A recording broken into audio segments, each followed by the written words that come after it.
İyi günler değerli Medya Teknoloji izleyenleri. Yepyeni bir programla daha karşınızdayız. Bu hafta da bilim, teknoloji ve tasarım alanındaki gelişmeleri ekranlara aktarmaya devam edeceğiz. Vakit kaybetmeden haberlerimize bakalım.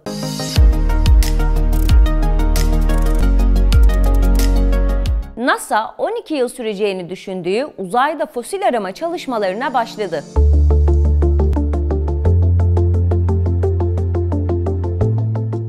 NASA'nın Cape Canaveral Uzay Kuvvetleri İstasyonu'ndan Atlas V roketiyle fırlatılan Lucy, görevi süresince Jüpiter yörüngesindeki Truva asteroitlerinden 7'sini ziyaret edecek. Fırlatma, Florida'daki Cape Canaveral Uzay Kuvvetleri İstasyonu'ndan Atlas V roketiyle gerçekleştirildi.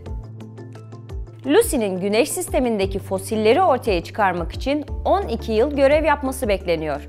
İncelenmesi beklenen fosillerin Güneş sisteminin erken evrimi hakkında önemli ipuçları barındırdığı düşünülüyor. NASA söz konusu misyon için 981 milyon dolar bütçe ayırdı.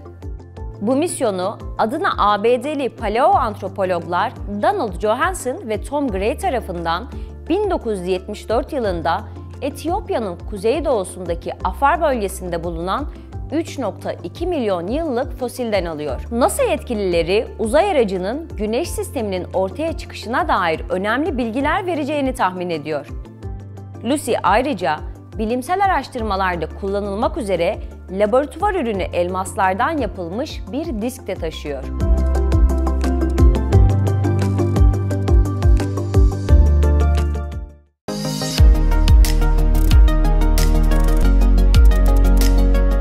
Son zamanlarda kendinden sıkça bahsettiren robot köpekler silahlandırıldı.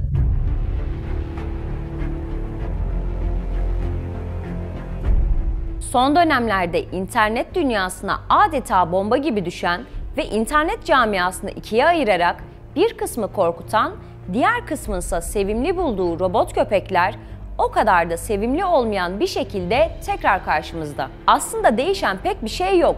Sırtlarında bulunan 6,5 mm Creedmoor keskin nişancı silahları saymazsak. Robot köpekleri başta Boston Dynamics'in internet dünyasında büyük ses getiren spotuyla tanımıştık. İnsanları iki ayrı gruba bölen ve güncel zamanda alışık olduğumuz robotlara göre oldukça akıcı hareketlere sahip olan spot, bir kısım tarafından oldukça tatlı ve sevimli görülürken diğer grubu korkutmuştu. Robotların insanlığın önüne geçerek dünyayı etkisi altına alacağından korkan ikinci grup, artık bundan korkmak için askeri robot üreticisi Ghost Robotics'in Spur adlı robotu gibi oldukça güçlü bir nedene sahip. Özel amaçlı insansız tüfek ya da Spur isimli sistemde Ghost Robotics ve Sword International işbirliği yaptı. Söz konusu sistemde 6,5 mm'lik Creedmoor tüfeği QUGV ismindeki 4 ayaklı robota monte edildi. 11 Ekim'de tanıtılan QUGV robotları ABD Hava Kuvvetleri'nin belirli bölümlerinde sınırlı sayıda olsa da hali hazırda kullanılıyor. Bunun yanında söz konusu robotların daha da geliştirilmesi için de çalışmalar son hızla devam ediyor. Robotların toplamda ne kadar mermi aldığına ya da şarjör doldurma gibi sistemlerinin nasıl çalıştığına dair detaylı bilgi henüz paylaşılmadı. Konu hakkında konuşan Ghost Robotics, uzaktan kontrol edilebilen Spur hakkında ilk merminin uzaktan verilen bir komutla mermi yatağına sürülebileceğini ve emniyetin de aynı şekilde uzaktan açılıp kapatabileceğini söyledi. Silahın menzili ise 1,2 kilometre. Robotların geliştirilmesinde bir sonraki adım için yetkililer, yapay zeka destekli bir otonomluğu hedefliyor. Bu otonomlukla birlikte Spur, potansiyel tehdit oluşturan unsurlara kilitlenip saldırı düzenleyebilecek.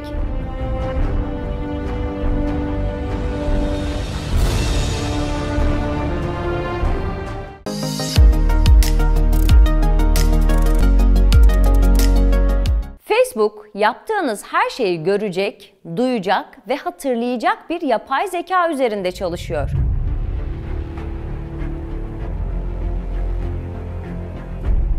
Facebook, hayatımızın tam merkezine oturacak ve varlığımızın bir parçası olacak yapay zeka sistemleri üzerinde çalışıyor. Şirket, hayata geçirmeyi planladığı Ego 4D projesiyle hayatı birinci şahıs bakış açısıyla analiz ederek etkileşimde bulunabilecek ürünler tasarlayacak.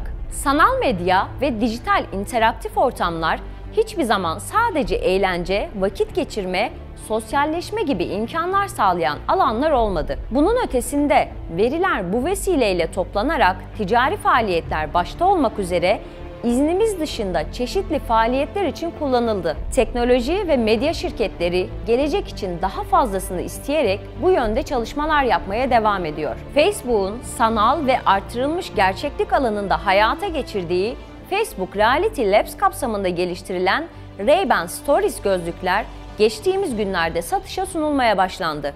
Facebook açıklamasında ürünün hayatı pratikleştireceği ve tüm anları kaydederek hayatı unutulmaz kılabileceğini vaat ediyor.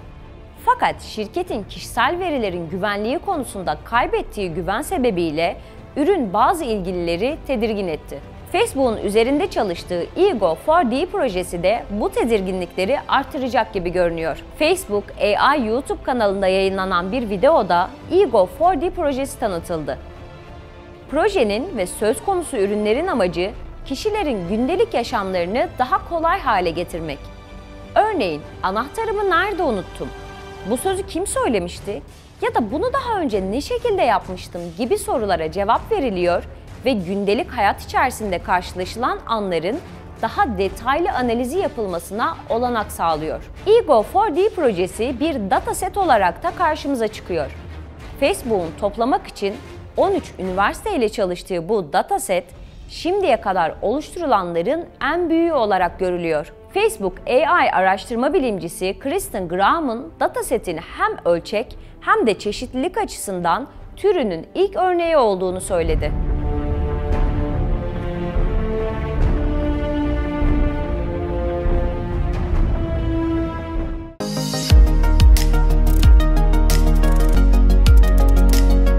Etrafımızda duran nesnelere baktığımızda son aldığı formu görürüz. Peki çok normalmiş gibi görünen bu nesneleri gözümüzde büyüttüğümüzde karşımıza nasıl bir görüntü çıkar? Gelin hep birlikte izleyelim.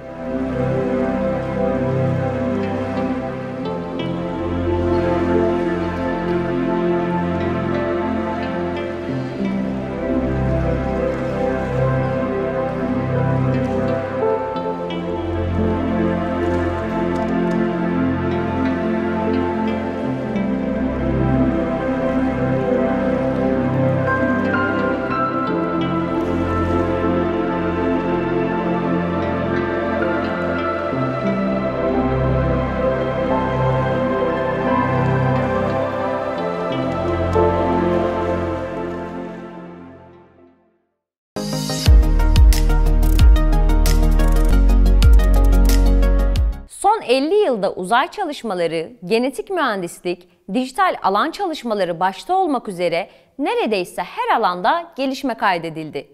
Ancak en önemlisi olan ve bir benzeri daha olmayan doğal yaşam insan eliyle yok oluşa doğru gidiyor. Bu haftada bu yok oluşun önemli bir etkenini ele alacağız. Dosyamızın konusu iklim krizi.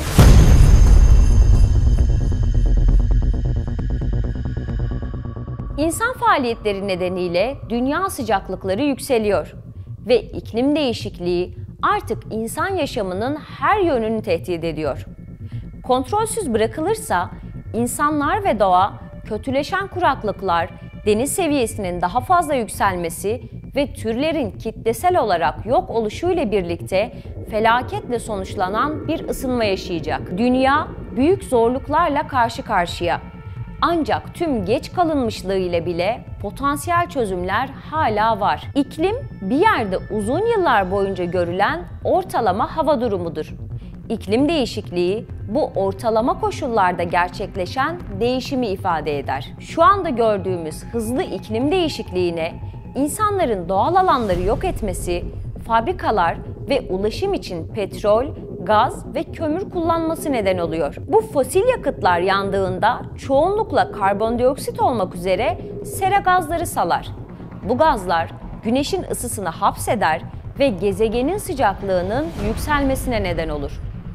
Dünya şimdi 19. yüzyılda olduğundan yaklaşık 1,2 derece daha sıcak ve atmosferdeki karbondioksit miktarı %50 daha fazla. Bilim insanları iklim değişikliğinin en kötü sonuçlarından kaçınmak istiyorsak sıcaklık artışlarının yavaşlaması gerektiğini ve küresel ısınmanın 2100 yılına kadar 1,5 derecede tutulabilmesi gerektiğini söylüyorlar.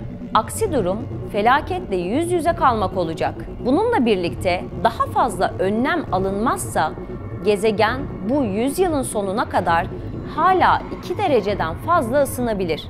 Eğer hiçbir şey yapılmazsa bilim insanları küresel ısınmanın 4 dereceyi de aşabileceğini, bunun da yıkıcı sıcak hava dalgalarına, yükselen deniz seviyeleriyle birlikte bitki ve hayvan türlerinin geri döndürülemez kaybına yol açabileceğini düşünüyor. Aşırı hava olayları zaten daha yoğun bir şekilde yaşamları ve geçim kaynaklarını tehdit ediyor. Daha fazla ısınmayla tarım arazileri çöle dönüştüğü için bazı bölgeler yaşanmaz hale gelebilir. Diğer bölgelerde ise tam tersi bir şekilde aşırı yağışlar tarihi sellere neden olabilir. Tıpkı son zamanlarda Çin, Almanya, Belçika ve Hollanda'da olduğu gibi. Okyanuslar ve habitatlar da tehdit altında. Örneğin Avustralya'daki Great Barrier Reef, iklim değişikliğinin yol açtığı daha sıcak denizler nedeniyle 1995'ten beri mercanlarının yarısını çoktan kaybetti. İklim değişikliği sıcak ve kuru hava riskini arttırdığı için orman yangınları daha sık hale geliyor.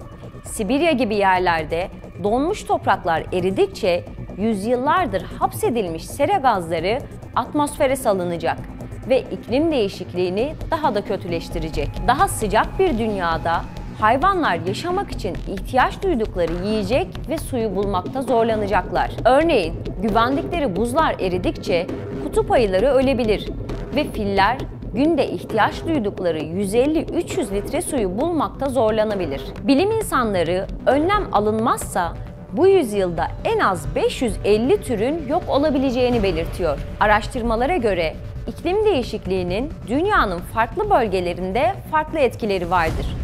Bazı yerler diğerlerinden daha fazla ısınacak, bazıları daha fazla yağış alacak ve diğerleri daha fazla kuraklıkla karşı karşıya kalacak. Sıcaklık artışı 1,5 derece içinde tutulmazsa Britanya ve Avrupa aşırı yağışların yol açtığı sellere karşı savunmasız olacak. Orta Doğu'daki ülkeler aşırı sıcak hava dalgaları yaşayacak ve tarım arazileri çölleşecek. Pasifik bölgesindeki ada ülkeleri yükselen denizler altında kaybolma riski altında kalacak. Birçok Afrika ülkesinin de kuraklık ve gıda kıtlığı yaşaması muhtemel. Batı ABD'de kuraklık koşulları muhtemel ve diğer bölgelerde daha yoğun fırtınalar görülecek. Son olarak Avustralya'nın ise aşırı sıcak ve kuraklıktan muzdarip olması muhtemel. 10 yıllardır haberdar olmalarına rağmen birkaç saatlik toplantıları dışında hiçbir şey yapmayan ulus devletler, kriz daha da derinleştiğinde hiçbir şey yapacağı benzemiyorlar. Bu duruma karşı en azından bireyler olarak küçük etkileri de olsa krizle mücadele için neler yapılabilir? Büyük değişikliklerin hükümetlerden ve işletmelerden gelmesi gerekiyor. Ancak bilim insanları hayatımızdaki bazı küçük değişikliklerin iklim krizi üzerindeki etkimizi sınırlayabileceğini söylüyor. Örnek verecek olursak, daha az uçuş yapmak, petrol ve benzeri yakıt tüketen arabaları değil, daha çok sürdürülebilir enerjiyle çalışan araba ve araçları kullanmak, gazlı ısıtma sistemlerinden elektrikli ısı pompasına geçmek, yaşam alanlarının doğal izolasyonunu yapmak ve son olarak tüketim çılgınlığının önünde durmak, iklim krizine karşı kişisel olarak alabileceğimiz önlemler.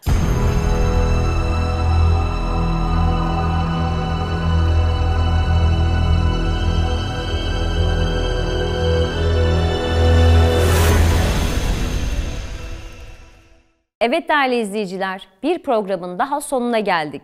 Gündemdeki konular, dünyamızın sıkıntıları ve teknoloji alanındaki gelişmeleri aktarmaya devam edeceğimiz başka bir programda görüşmek dileğiyle. Hoşça kalın.